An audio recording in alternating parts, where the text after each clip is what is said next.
Bueno,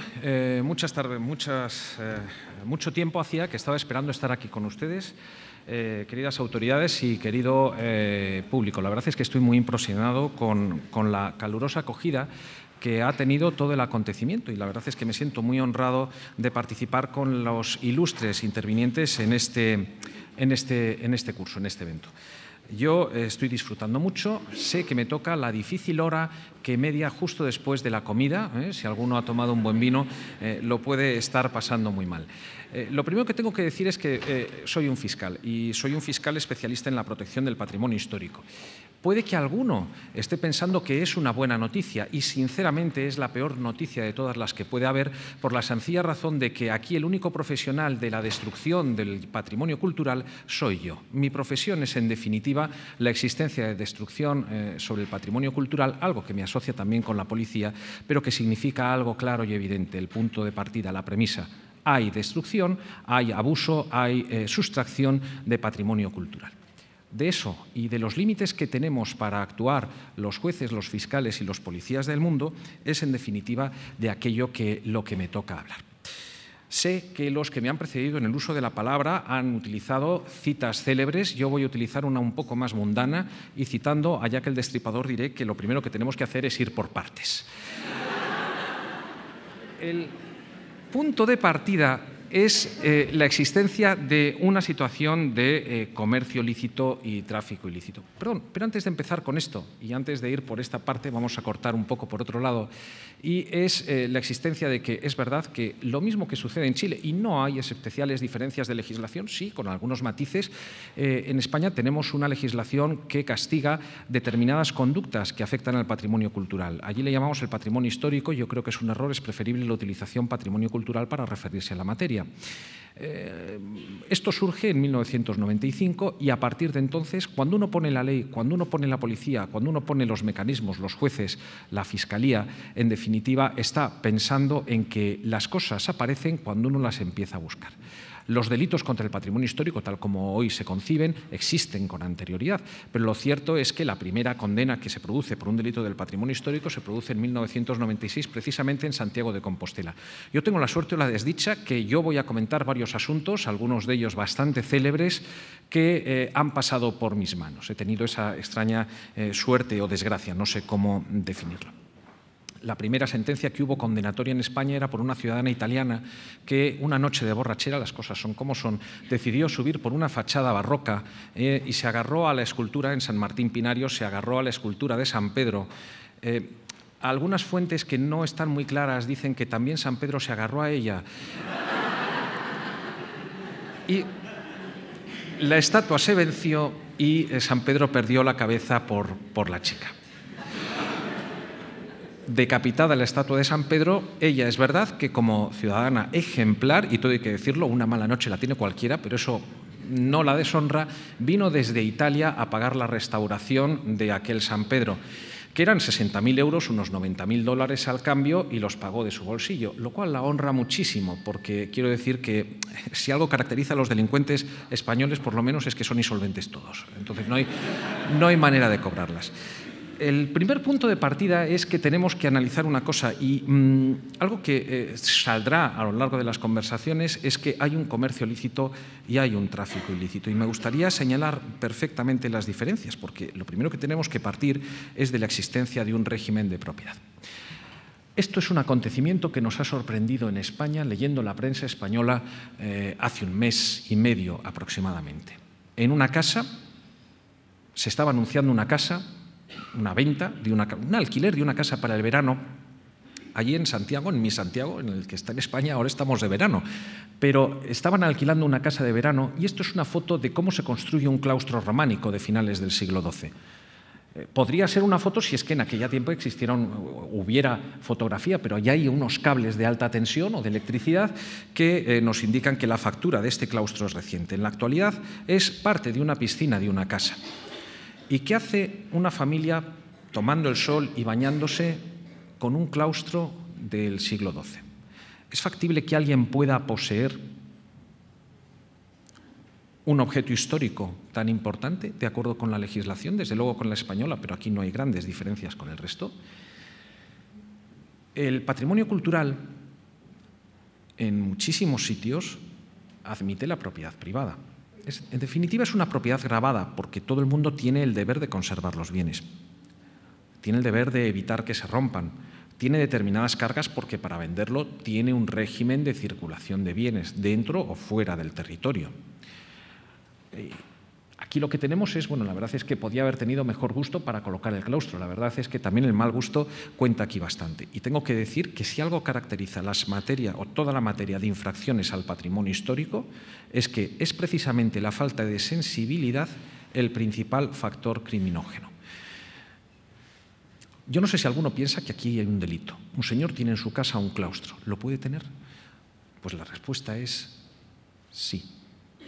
No hay inconveniente legal en que una persona particular, pública, privada, lo que sea, tenga en su propiedad un determinado bien, que únicamente puede tener unas graves limitaciones de uso cuando el bien está declarado de interés cultural. Al cambio, la legislación chilena es cuando es un monumento. Este bien, en la actualidad, pasará a estar catalogado, que es una escala inferior en la clasificación de protección de los bienes respecto del monumento, que está reservado únicamente para aquellos objetos, inmuebles o muebles que tengan una especial significación.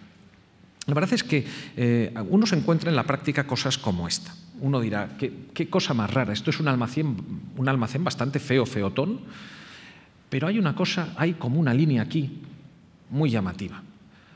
Aunque parezca mentira, eso es un arco románico, también de finales del siglo XII, que un señor no tenía otra cosa que hacer que coger unas piedras del suelo en donde había un monasterio, el monasterio de Armenteira, en la provincia de Pontevedra, encima de Portugal, muy cerquita de la frontera portuguesa, en Galicia, y colocó esto cerrando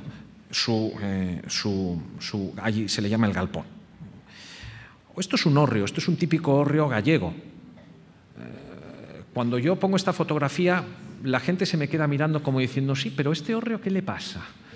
¿Qué hay aquí? Y las patas que tiene son restos de una ventana románica también. Podría decirse que este es el único testimonio que nos queda de hórreo del periodo románico. Ha colocado unas columnas del siglo XII para sujetar su propio hórreo. ¿Esto es posible? ¿Puede hacer algo la Administración con esto? Y lo único que puede hacer la Administración cuando se encuentra con un objeto como este es, de acuerdo con la legislación que rige en todas las regiones de España,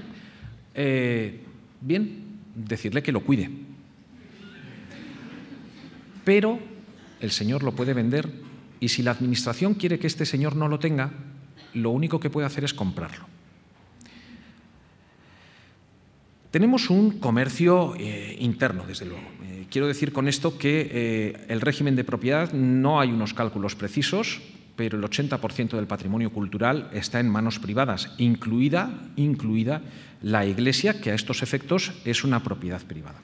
Otra cosa es que no se pueda comerciar con la misma libertad. Lo mismo que en Chile, la ley de monumentos de Chile tiene un régimen de protección de los bienes, de intervención en el mercado de los bienes, del comercio de bienes culturales, bastante parecido, es decir, las técnicas al final son iguales en unos sitios y en otros, bastante parecido. Tiene un derecho de adquisición preferente. El Estado, cuando ve que se están vendiendo unos bienes, puede comprarlo en el precio de adjudicación. En este caso, la ley de monumentos de Chile dice que las casas de remate, no sé cómo se le dice, las casas de remate, ¿no? Efectivamente tienen la obligación de comunicar al Estado para que el Estado pueda intervenir en la subasta y adquirirlo por ese precio. Pero también hay un régimen de prohibiciones. No todo se puede vender en España. están prohibidos, y por efecto también del derecho internacional, y esto sí me gustaría significarlo, algunos bienes. Primero, está prohibido la venta de aquellos bienes que proceden de yacimientos arqueológicos. Lo mismo que aquí. ¿Por qué? Porque una vez han sido extraídos del suelo pasan a pertenecer al dominio público español o al regional, con un matiz. Cuando los bienes son encontrados con anterioridad a la entrada en vigor de la ley, la propiedad es privada y, por lo tanto, es susceptible de enajenación. La ley del patrimonio histórico, que entró en vigor el 1 de enero de 1986, no implica la aplicación retroactiva de la misma. Por lo tanto, existe un comercio de bienes que pueden incluir los arqueológicos cuando su aparición se produce con anterioridad. La Convención de Patrimonio Cultural Subacuático de la UNESCO del año 2001 prohíbe la enajenación de bienes que procedan del patrimonio cultural subacuático de cualquier sitio del mundo con posterioridad a la entrada en vigor de la misma, en el año 2006. Por lo tanto, es posible vender bienes que procedan del patrimonio cultural subacuático antes de esa fecha, cuando se han encontrado fuera de España, pero no con posterioridad. Es un régimen de prohibición de ventas. Hay otros regímenes, está prohibido también, evidentemente, el tráfico ilícito cuando está destinado, aunque hay unas vías de recuperación a las que se refiere, por ejemplo, la Convención de Nidroit y también un régimen que hay dentro del derecho comunitario. Pero bueno, tampoco quiero entrar en este detalle. En materia de gestión, evidentemente, todas las leyes son distintas y podemos ir desde el sistema inglés, que es un sistema delicado, porque lo que dice es, en materia de patrimonio arqueológico, por ejemplo, cualquier huaquero, el huaqueo, que es como se denomina, yo creo que en todos los sitios, aquí también, ¿no? En España le tenemos otro nombre, pero el huaqueo, en definitiva, está regulado. Cuando un señor va con un detector de metales por un campo, encuentra el objeto y puede comunicárselo a la administración inglesa, al Museo Británico. Llega un técnico del Museo Británico que le cataloga la pieza y, si le gusta el estado, la compra. Pero mientras tanto capta una fuente de información que se puede ver en una página que se llama Finds UK, si no recuerdo, Finds UK, en el que uno ve todos los hallazgos de todos los detectoristas de metal que andan circulando por ahí. Eso tiene un defecto. Primero, que destruye el yacimiento arqueológico, porque el yacimiento arqueológico es como una autopsia, se hace de una vez. Si lo hacemos mal, no puede salir, ¿de acuerdo? Y, por otro lado, ha conseguido que los detectoristas se asocien. Pero, desde luego, es un sistema que no es el que funciona aquí. Básicamente, esto es por lo que se refiere al comercio. Pero la verdad es que uno se puede encontrar con cosas como esta. Esto es un anuncio de una página de venta de objetos de segunda mano en el que un señor vendía, el título del anuncio era «Vendo Castrocelta», vendo yacimiento prerromano. Y el anuncio es llamativo porque cuando uno lee el anuncio en sí mismo, la verdad es que a uno se le cae la cara de perdón. Dicen, vendo Castrocelta catalogado como tal. Dicho Castrocelta tiene una superficie de 8.444 metros cuadrados desde el cual se domina todo el Valle de Carballedo. Dotado de vistas inmejorables, lo rodea una muralla de piedra. Y a continuación añade, y esto es inolvidable,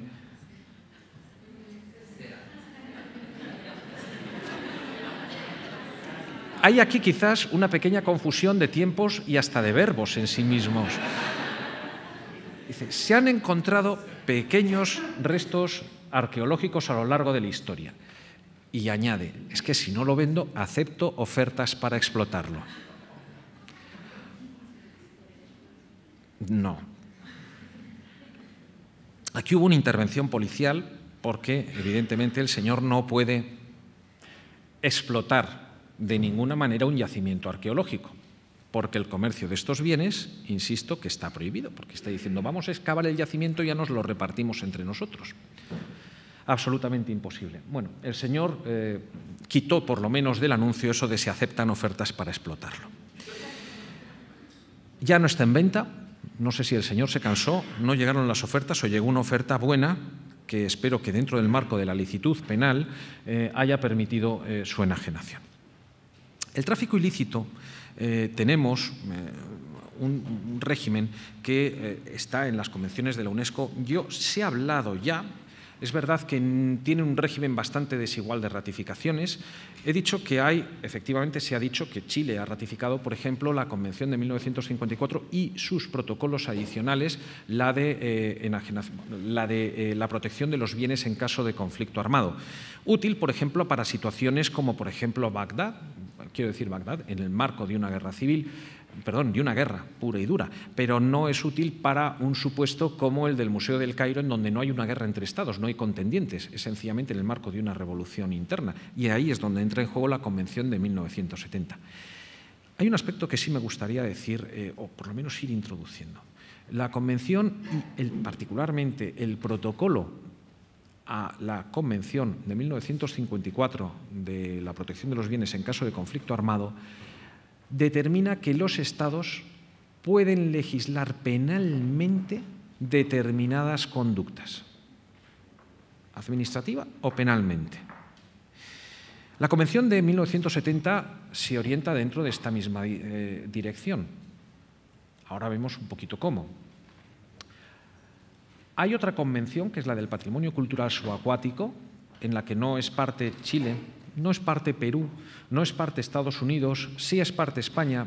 Y después, para cuando vayamos avanzando en la charla, todo el mundo va a entender por qué digo unos sí y otros no, porque determinan un régimen jurídico de aplicación para algún supuesto especial que ha generado polémica, y lo dejo ahí. En el ámbito de la Unión Europea tenemos un régimen de circulación de bienes culturales interesante. Primero, porque regula un régimen de restitución de derecho privado. Está la Convención de Nidroit de 1985, pero tenemos una directiva del año 93 y tenemos unos reglamentos del año 1996, del año 2006, unas normas comunitarias que se aplican para todos los Estados de la Unión Europea que determinan cómo se tienen que devolver los bienes, cómo se puede exportar los bienes de la Unión Europea, porque dentro de la Unión Europea hay una libre circulación de los bienes con algunos matices. Hay un régimen de circulación pagando unas tasas, hay que informar desde luego a los ministerios, pero la exportación de fuera de la Unión Europea le puede corresponder a una autoridad en principio distinta. Lo dejo ahí. Hay también, en el marco del Consejo de Europa, que no es la Unión Europea, que es otra cosa distinta, una serie de normas que pues regulan todo el régimen del tráfico y circulación, pero ya no tanto esto, sino otros aspectos vinculados a la cultura, ¿no? La protección del paisaje, la protección del patrimonio arquitectónico y demás. En América tenemos la Convención de San Salvador, de la que no es parte Chile, y tenemos en el ámbito de la Comunidad Andina, ya lo han dicho esta mañana, la decisión 588, muy útil, que establece un sistema de inversión de carga probatoria. Es decir, cuando a un señor le cogen con un objeto procedente aparentemente de otro Estado, tiene la carga de probar, le corresponde al poseedor, al detentador del bien, la carga de propiedad de la titularidad del dominio del bien. Esta es un poco la situación, pero evidentemente tenemos otras situaciones que se producen con casos como los robos, como las sustracciones. La Convención de 1970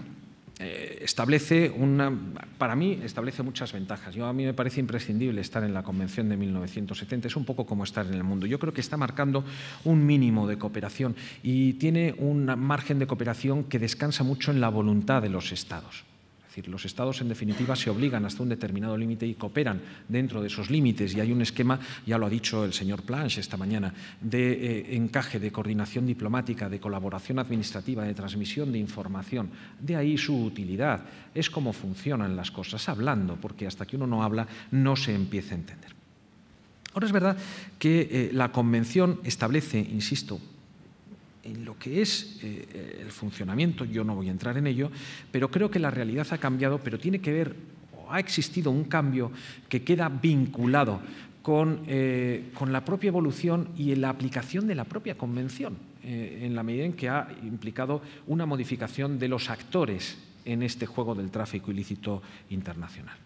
La verdad es que cuando surge la Convención de 1970 está pensando en entidades diplomáticas, en autoridades administrativas que se contactan las unas a las otras, que pueden desarrollar un convenio bilateral, un memorándum de entendimiento que facilite la gestión y la restitución de los bienes. Pero, como dije, la Convención establece unas medidas concretas.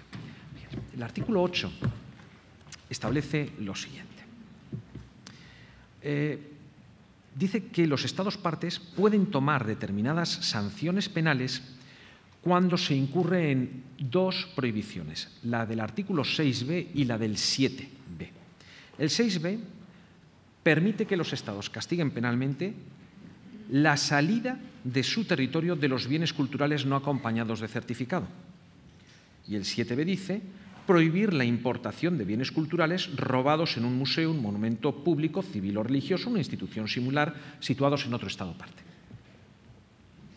La Convención de 1954 establece lo siguiente, también pueden tomar, las partes contratantes pueden tomar dentro del marco de su legislación y de su jurisdicción penal cualquier paso necesario para perseguir e imponer sanciones penales o administrativas a aquellas personas de cualquier naturalidad que cometen una infracción en el marco de la Convención. Y en su segundo protocolo de 1999 establece la necesidad de poder, la necesidad tampoco lo dice con carácter obligatorio, de establecer sanciones penales para las ofensas que consideran adecuadas las partes, etcétera, etcétera. También lo hace el artículo 17 de la Convención del Patrimonio Cultural Subacuático respecto de determinadas infracciones. Insisto que esto me parece importante, porque, verán, al principio casi todos los Estados establecieron un régimen de sanciones administrativas, entre otras cosas porque era un régimen facultativo. Podrán establecer sanciones administrativas, podrán establecer sanciones penales, es decir, podrán. Estamos hablando de un marco de cooperación, estamos hablando de un marco voluntario. Pero la evolución legislativa y la evolución de las ratificaciones es la que es. En la actualidad, yo creo que toda la América Latina establece sanciones penales, casi toda, para la exportación ilegal sin autorización o sin certificado de los bienes culturales. Fuera de aquí, en China han impuesto hace un año y medio aproximadamente, cambiaron su legislación y pusieron la pena de cadena perpetua para aquel que exportara ilícitamente un bien desde China, lo cual es un avance teniendo en cuenta que la pena anterior era la de muerte.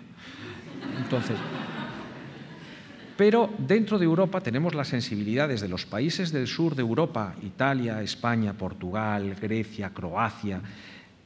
Todos están castigando penalmente estas conductas. Incluso dentro de Europa tenemos unas normas comunitarias que avanzan en lo que es la cooperación de los Estados en materia de cooperación judicial penal, que permiten que en determinados supuestos, incluido el tráfico ilícito de bienes culturales, la decisión de un juez comunitario tiene que ser ejecutada en los demás, lo cual tiene su aspecto delicado, porque en un supuesto que hemos tenido, después comentaré cómo funciona en la práctica. Si el juez español acuerda que detengan a un señor en Grecia, el juez griego lo tiene que detener, quiera o no quiera, sea o no sea un delito en su territorio la conducta que se está enjuiciando en España. Tuvimos un asunto, un barco que se hundió cargado de petróleo en las costas de Galicia y queríamos imputar a un señor que estaba en Grecia. Los griegos no quisieron colaborar con las autoridades judiciales españolas. El juez español, como era un delito contra el medio ambiente que está dentro de ese régimen de ejecución de los actos judiciales comunitarios, acordó la detención del ciudadano en Grecia. Los griegos no tenían otra opción, tenían que detener al señor. El señor negoció, lo comentaba ayer con mis colegas de la Fiscalía de aquí, y el señor negoció con el juzgado y dijo, no me detengan en Grecia, que yo ya me presento voluntariamente en el juzgado el lunes. Y el lunes ahí estaba todo el mundo esperando y llegó su abogado, sin su cliente, pero sí con su certificado de defunción de la noche anterior, lo cual nos infundió unas cuantas sospechas a cada uno y varias palabras que no pienso repetir en este instante. Esto es un poco la situación que tenemos en Europa, pero sí quiero destacar un aspecto importante. Las medidas que establece la Convención de la UNESCO son muy limitadas, muy limitadas en materia de esta cooperación. Fíjense, el artículo 9 establece son las únicas medidas en las que se puede agarrar un juez de cualquier Estado parte de la Convención. Lo voy a leer para que vean un poco el alcance en este sentido. Todo Estado parte en esta convención cuyo patrimonio cultural se encuentra en peligro a consecuencia de pillajes arqueológicos o etnográficos podrá dirigir un llamamiento a los estados interesados. Si alguien ha entendido el artículo, que me lo explique, porque para que un estado pueda pedir ayuda no necesita convención ninguna. Oigan, señores, que me están atacando, ayúdenme. Y lo que significa los estados interesados no deja de ser una expresión, bueno, es un término, normalmente en derecho hablamos de los conceptos jurídicos indeterminados, pero es que esto ya no llega ni al indeterminado. ¿Qué significa interesado en este punto? Bien, continúa diciendo. Los Estados parte en esta convención se comprometen a participar en cualquier operación internacional concertada en esas circunstancias para determinar y aplicar las medidas concretas necesarias, incluso el control de la exportación, el comercio internacional que se trate. Es decir, los Estados partes pueden acordar una operación. Y a mí que alguien me lo traduzca a mi lenguaje. Porque yo soy jurista y de verdad que cuando yo veo la palabra operación en un texto, o están hablando de matemáticas o están hablando de medicina, pero no desde luego de derecho. Esto no forma parte del lenguaje de los policías y de los jueces. Tenemos otro lenguaje. Podremos hablar de operaciones encubiertas, podremos hablar de agentes encubiertos o infiltrados, podremos hablar de intervenciones telefónicas transfronterizas, podremos hablar de intercambio espontáneo de información, un conjunto de medidas que las normas internacionales han ido incorporando en la lucha contra la criminalidad organizada. Desde el Convenio de Viena de 1988 de drogas y sustancias psicotrópicas, el Convenio de Palermo del año 2000 respecto a la delincuencia organizada transnacional, el Convenio contra la corrupción del año 2003, están hablando de este lenguaje. El de financiación del terrorismo del año 2001 también hablan estas formas concretas de cooperación. Pero lo cierto es que tengo que decir que la situación de los jueces y los fiscales mundiales, cuando nos encontramos con un asunto de tráfico ilícito y cogemos la convención, nos encontramos como aquellos que hemos sido invitados al banquete, porque nos han puesto un derecho penal que aplicar, pero a ese banquete tenemos que ir con los cubiertos desde casa. Tenemos que llevar nuestro cuchillo y nuestro tenedor desde casa porque no nos deja un material que nos permita una concreta ayuda más allá de la ayuda voluntaria que implica la cooperación entre las distintas autoridades administrativas. Y el penal funciona de otra manera. La investigación penal funciona de otra manera. Esto es lo que tenemos. Pero no quería acabar yo sin mencionar cómo funciona esto en la práctica. Me gustaría empezar por un asunto doméstico, ya se ha hablado esta mañana. Esto es un trozo de un fragmento de un libro que nos desapareció de la Universidad, de la Catedral de Santiago, y no vean la que se armó. Era un libro, una guía de peregrinación que dieron en llamar Códice Calixtino y que un buen día desapareció. Generó una alarma inmensa, estupor. Yo cuando me levanté aquella mañana y leí el periódico casi se me caen las gafas, tengo que decirlo, en el café, porque de verdad no me lo podía creer que esto hubiese faltado. Era un señor que el asunto está abierto, por lo tanto no quiero generar ningún juicio paralelo porque hay muchas cosas que tratar. Lo que sí ha salido publicado en los medios, que es lo único que me voy a limitar a indicar, pero sí traducido un poco y resumido, es lo siguiente. Era un señor que había trabajado en la catedral durante muchos años, hacía años que ya no trabajaba en la catedral, pero iba todos los días a misa. Bueno, iba a misa y a purgar los pecados del día anterior, porque todos los días al acabar la misa sacaba dinero de la caja fuerte de la catedral. Hasta que un buen día se metió en el claustro y tenían las llaves del claustro, tenían las llaves del archivo de la catedral, se metió y se llevó el Códice Calixtino. Era sospechoso. Había otros sospechosos que nos conducían a otras... a unos géneros literarios o cinematográficos que prefiero no entrar a comentar, pero desde luego eran mucho más interesantes porque había sospechosos de todas clases y al final esto se nos quedó, bueno, pues un señor que tenía cierto odio a Aldeán, que se llevaba mal con él y que cuando de repente la policía consigue investigar, entran en su casa. Yo cuando vi la escena no me lo podía creer, porque la verdad me dijeron, tienes que venir porque de verdad esto no te lo vas a creer. Cuando llegué había 4 personas contando dinero, porque es que en su casa, bueno, cuando desapareció, lo primero que empezaron a buscar es pusieron un helicóptero alrededor de la catedral. No sé por qué tienen que poner un helicóptero, porque de verdad, créanme, que cuando alguien lleva un libro en su espalda, que es lo que aparentemente pasaba, de verdad que el helicóptero no era capaz de ver nada. Yo creo que pusieron ahí una cosa como para decir, estamos investigando. Y dices, pero... dilo sin gastar la gasolina, porque honradamente no hacía falta ninguna que la policía sacase el helicóptero a pasear. Esto es el garaje, ¿vale? esto luego vemos el garaje, pero era una caja, era una cantidad de dinero inmensa. Tenía en su casa, porque además lo tenía todo anotado, todo lo que iba robando todos los días lo iba anotando. Sabemos... La escena era increíble, porque de verdad estábamos ahí con el señor detenido, el señor así con una cara que dice, pues, oye, ¿y dónde está? Porque claro, cuando vimos que tenía una nota con, tengo en mi casa 1.542.000 euros, tengo en mi casa algo más de 2 millones de dólares, dijimos, lo ha vendido. Se nos ocurrieron muchas otras palabrotas, tengo que decirlo, pero lo ha vendido, porque dijimos, lo ha vendido porque el códice no aparecía, y lo que sí es verdad, había un dinero perfectamente ordenado, clasificado en fajos de a 1.000 euros, y aquello fue una historia muy llamativa. Además tenía una obsesión por los facsímiles, ahí aquello que se ve en las esquinas son los facsímiles, y tenía 10 facsímiles del códice. Allí donde él ponía un pie tenía un facsímil del códice calixtino. Hasta en el coche tenía un códice calixtino. Era una cosa impresionante.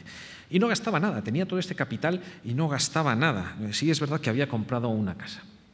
Y además, yo recuerdo que estaba la policía preguntándole, bueno, ¿y dónde está el libro? ¿Quién tiene el libro? Y dice, este dinero no tiene nada que ver con el libro. Imagino. ¿Imagino? ¿Qué significa imagino? La verdad es que el personaje es muy curioso. No quiso decirlo él, no quiso decirlo su mujer, pero había un garaje y ahí donde señala la flecha nos encontramos con esta escena. Esto es el lugar donde se conservaba un códice de pergamino de mediados del siglo XII. Esto que ven ahí es el códice calixtino, eso que tiene unos papelitos ahí, está dentro del garaje, como ven. Hay ratas en el garaje, podrían haber comido cualquier cosa, hay como baldosas, está en un estado, pero bueno, afortunadamente estaba seco, estaba bien, las condiciones por lo menos no fueron malas que se sepa en los próximos 100 años. Aparentemente está bien y ha sido recuperado. Lo cierto es que bueno, el episodio nos ha dado, la gente se lo ha tomado con mucho humor, hay uno, pues aquí se le ve, es verdad que hay una escena de vídeo que él sale con el libro en la espalda, y bueno, él se llevó el códice.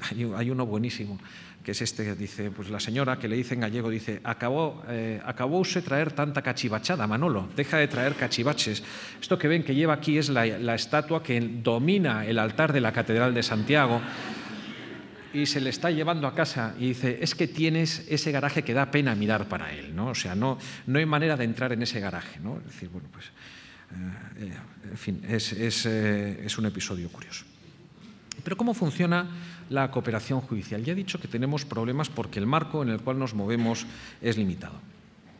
Tenemos un marco convencional que es el de la UNESCO, que está bien para la cooperación entre administraciones, básico, imprescindible y necesario, urgente y ya. Y además tenemos unas vías civiles como es la Convención de Unidroit, que protege al adquirente de buena fe, pero también favorece la devolución de los objetos a su estado de origen.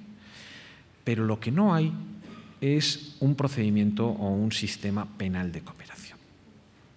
Por lo tanto, tenemos que acudir a las reglas de funcionamiento y a los tratados bilaterales o multilaterales que en materia de criminalidad organizada puedan existir. Voy a jalonar un poquito esta explicación con dos acontecimientos o con dos supuestos que son llamativos. Son llamativos para ver cómo funciona todo el sistema. El primero es, estos son unas monedas. Sé que no todo el mundo puede estar de acuerdo, yo no quiero generar ninguna polémica, pero esto ha dado lugar a varios procedimientos. Esto fue un acontecimiento que tuvo ocasión en el año 1804.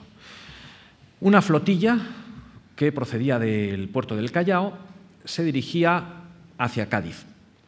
A la altura del Cabo de San Vicente, fuera de las 12 millas náuticas del dominio portugués y de las 12 millas náuticas de protección de ese espacio de aguas portuguesas, de aguas territoriales portuguesas, dentro de lo que puede ser la plataforma continental, y Portugal no tiene más jurisdicción sobre la plataforma continental que la protección de la minería y las explotaciones que se puedan desarrollar allí, hay una flota inglesa, son 4 barcos que se asocian a la par con 4 barcos españoles.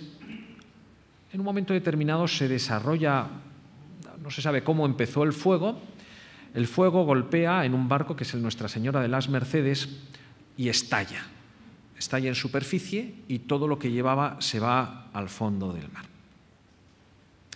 Esto dio ocasión a un procedimiento en el vídeo que nos puso el señor Planche esta mañana. Salían el Odyssey, salía un avión del que salían cajas blancas cargadas de monedas. Es este procedimiento. Todo este procedimiento tiene unos orígenes curiosos, cuando menos curiosos, en lo que es la actuación administrativa en España. La Cancillería española estaba apoyando a la Cancillería inglesa para que esta empresa pudiera rescatar un barco en el Golfo de Cádiz, un barco inglés. Pero con la normativa española no puede extraer ese barco inglés, porque España es parte de la Convención de la UNESCO de Protección del Patrimonio Cultural Subacuático. Por lo tanto, el principio que establece la Convención del Patrimonio establece varios principios. Uno, que lo que está en el fondo del mar no se puede tocar. Segundo, que si se saca algo es porque no queda más remedio, pero de acuerdo entre todos los estados que tengan algún interés, vamos a dejar la palabra porque además lo que dice es interés en la materia. Y tercero, no se puede comerciar lo que sale del fondo del mar. Toda esta convención viene precedida de un acuerdo que hicieron los arqueólogos subacuáticos a finales de los años 90. Pero al mismo tiempo está explorando con autorización de Gibraltar en el otro lado, en el lado mediterráneo del estrecho de Gibraltar, que esto es lo que se vendría ahí a continuación. Están explorando y un buen día desactivan el GPS, se van al faro de San Vicente, donde habían estado mirando a ver qué es lo que había, con unos detectores de metal importantes, habían detectado el yacimiento y en 2 mañanas extrajeron todo lo que había en el interior. Y quiero decir una cosa, que cuando uno mete los mecanismos que mete Odyssey o cualquier empresa cazatesoros o cualquier actividad subacuática, está destruyendo un yacimiento arqueológico.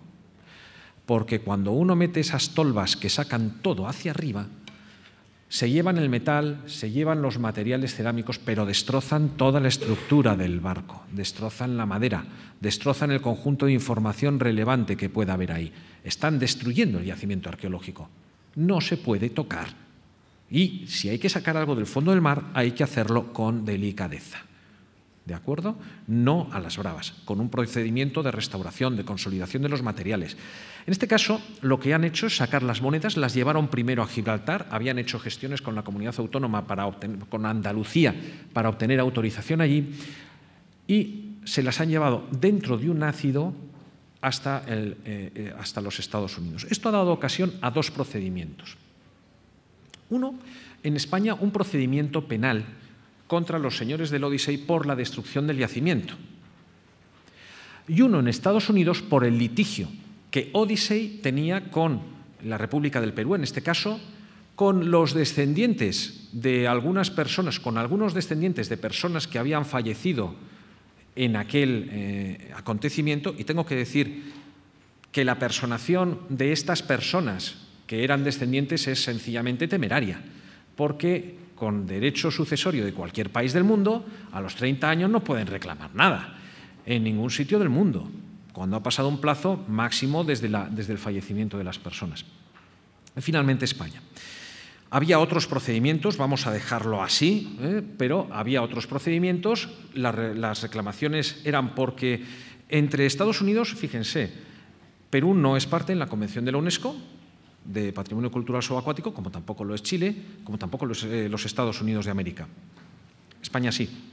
Sin embargo, en las relaciones que han regido entre España y los Estados Unidos de América, hay 3 sentencias de las Cortes Supremas de Florida que dicen que, y Luisiana, 2 de Florida y 1 de Luisiana, que dicen que los barcos españoles reciben la aplicación de la legislación de la era Clinton, que dice que cuando un barco norteamericano, al ser tumba de soldados americanos, es del dominio público americano hasta que Estados Unidos decida que deja de serlo.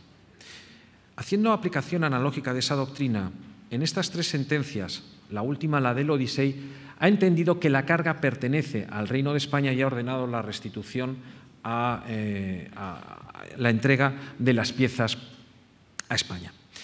En la actualidad están todas compactadas. Ellos decían que si era $500 000, $500 000, yo creo que las cifras eran exageradas. Yo creo que eso, lo que tenían ahí estaba todo compactado. Yo creo que no llegaba tanto. Además, ahora hay un verdadero problema para los conservadores porque no saben cómo sacar el ácido de allí.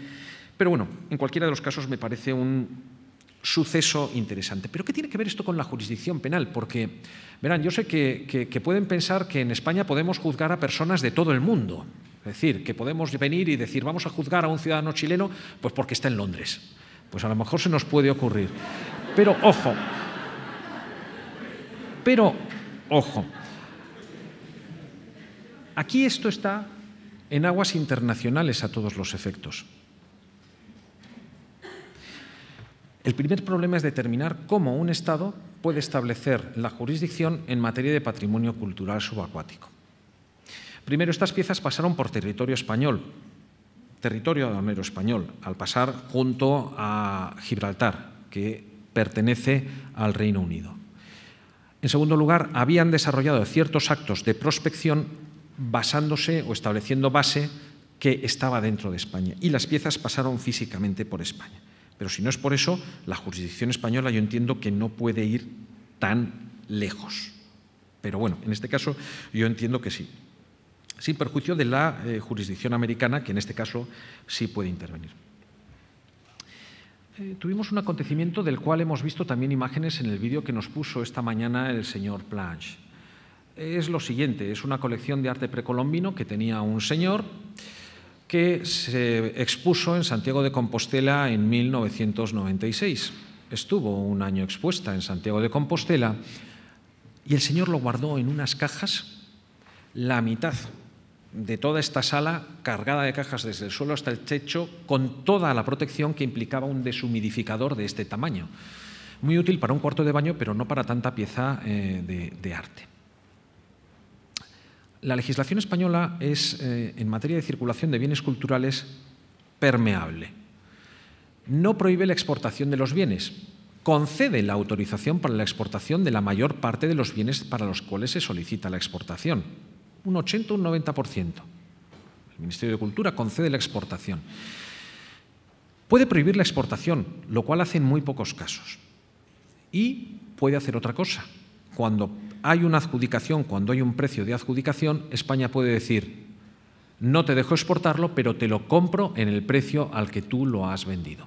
Y se entiende que es una oferta de precio, una oferta de compra irrevocable.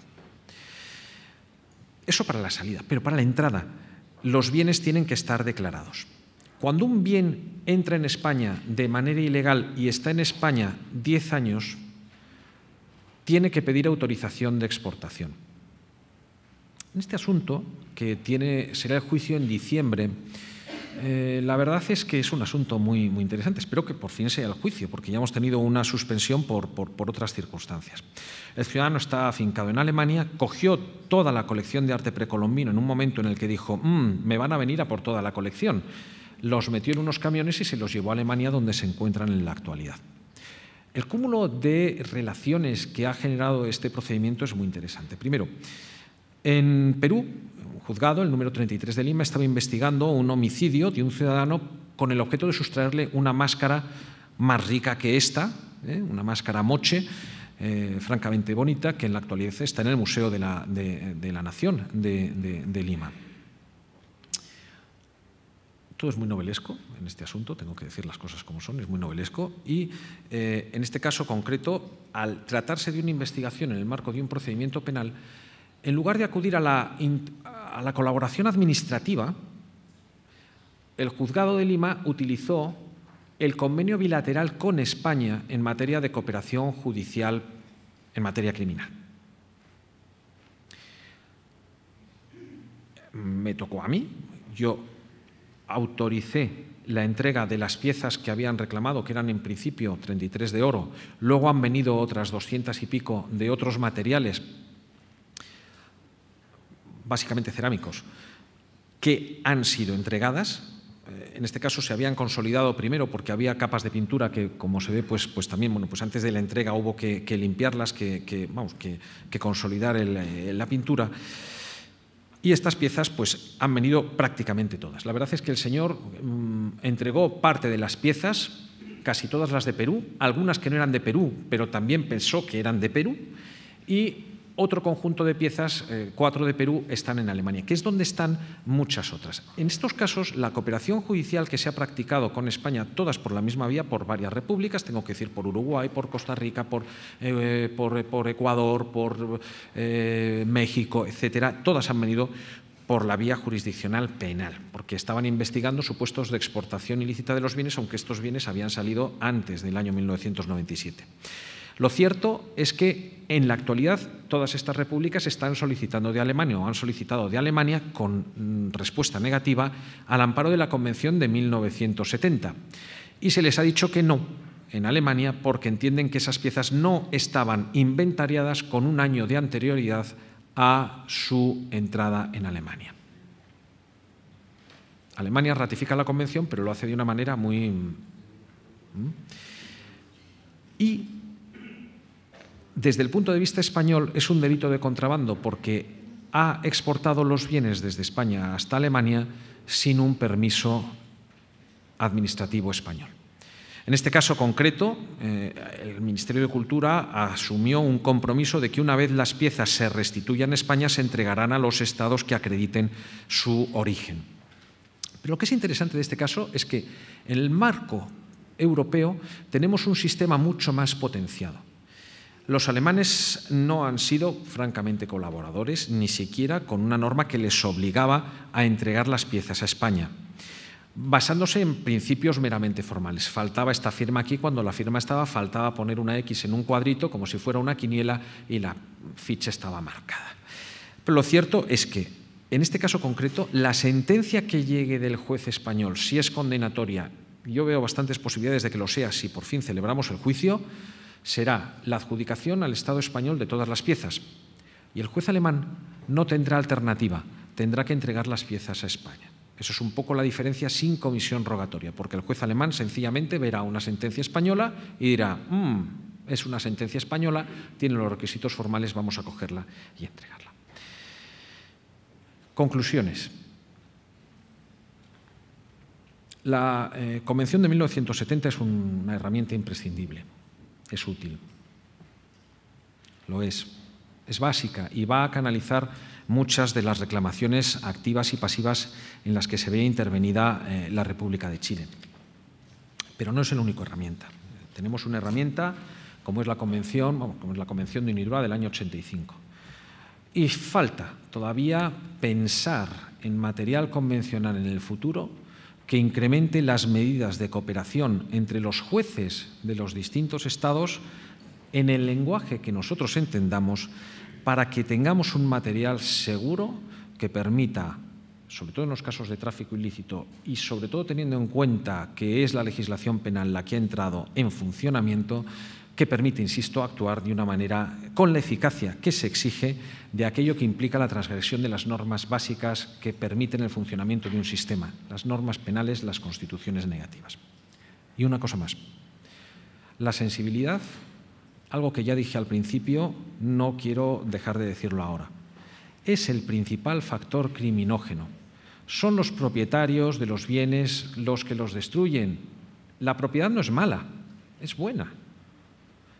Pero la falta de sensibilidad es algo con lo que hay que luchar constantemente. Cualquier campaña, y desde luego me alegra mucho ver, en este caso, la aceptación que ha tenido el curso, porque significa que hay sensibilidad. Y cuando haya sensibilidad y cuando haya difusión, nosotros, y me refiero a mis compañeros de la República de Chile, no tendremos que trabajar. Por favor, trabajen, hablen, disfruten de lo que tienen y quítenos el trabajo a los fiscales. Nada más, gracias.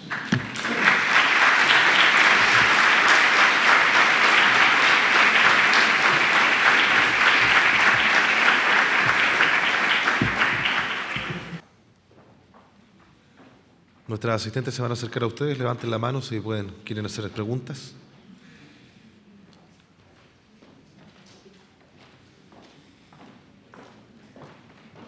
Tienen 15 segundos para escribir sus preguntas. Alguien me ganó allá. Ahí levantaron la mano.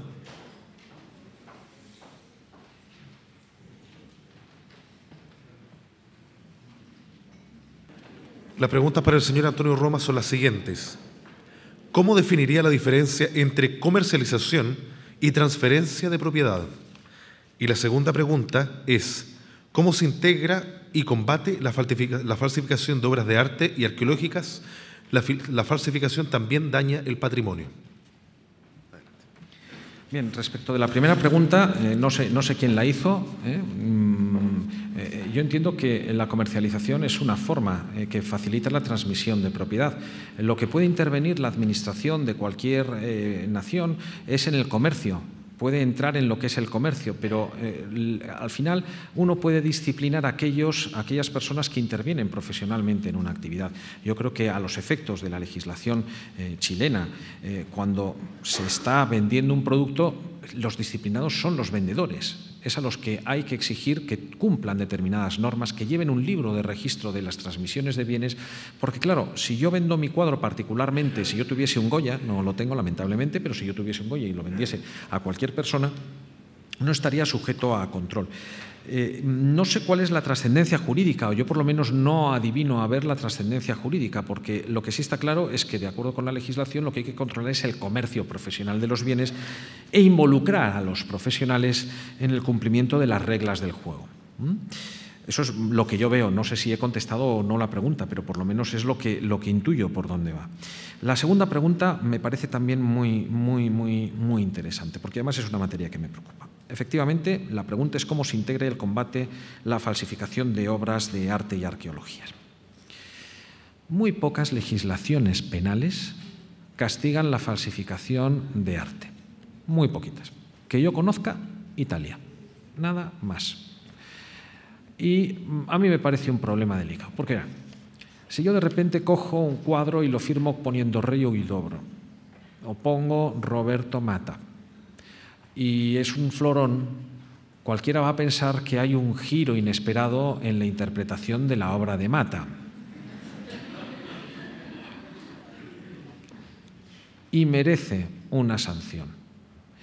Porque ya no es que estemos estafando a alguien, es que estamos perjudicando, porque cuando alguien quiere estudiar para hacer su tesis doctoral y quiera ver todos los cuadros que aparecen firmados por Mata, se va a encontrar con un cuadro que en principio no encaja en esa obra y puede tener un problema. En esta materia, y es curioso, porque en España sucede algo que yo entiendo que es lo mismo que pasa en Chile, sino que me corrijan mis compañeros. Cuando el artista, como es el caso de Mata, ha muerto en los últimos años, se aplican las normas penales de protección de la propiedad intelectual. Pero cuando es un autor que ha fallecido hace muchos años, en España o en Europa 70 años, resulta que eso pertenece al dominio público. Con lo cual, la falsificación de arte en España, concretamente, únicamente está penalmente protegido cuando el autor es reciente, pero no cuando el autor es pasado, ni cuando la pieza es arqueológica. Hay veces y hay otras prácticas que es alterar una obra, un objeto arqueológico, pongo por caso una escultura romana, para darle peinado. Cuando ha desaparecido el peinado por el desgaste, le dan un peinado, lo cual le da un mayor relieve, una aparente mejor conservación y en definitiva, mayor precio en el mercado. Pues eso merece un castigo porque es una alteración y ahí sí tenemos un daño que se está produciendo en el bien. Pero fuera de eso tenemos poco margen. Yo soy un entusiasta de que las leyes penales castiguen de una manera clarita, muy clarita, lo que tienen que castigar. Y estoy absolutamente convencido de que las obras de arte falsas la falsificación de obras de arte tiene que sancionarse. Y hay otro problema añadido. ¿Qué hacemos con las obras de arte o con las piezas arqueológicas falsas cuando están en el dominio particular? Y este es un problema delicado, porque si yo tengo, por ejemplo, un Roberto Mata falso y resulta que es falso, ¿se lo devolvemos al mismo comerciante que lo iba a vender? ¿Se lo devolvemos al mismo señor que lo tenía puesto encima del sofá? Pues no, porque dentro de unos años lo puede volver a vender. Y aquí se genera un problema práctico importante cuando de repente, y esto es otro problema con la falsificación, nos encontramos con una certificación de autentificación de la obra de arte. Hay un experto que dice que ese Mata es auténtico y ese señor cobra por firmar. pues firma lo que le pongan a veces. Y esto es un problema delicado. Eso debería estar igualmente castigado, porque va vinculado con la falsificación. Pero habrá que marcar las piezas para que esas piezas no entren en el mercado lícito. Y ese es un problema que las legislaciones en general en materia de propiedad intelectual no han resuelto con claridad. Pues encantado.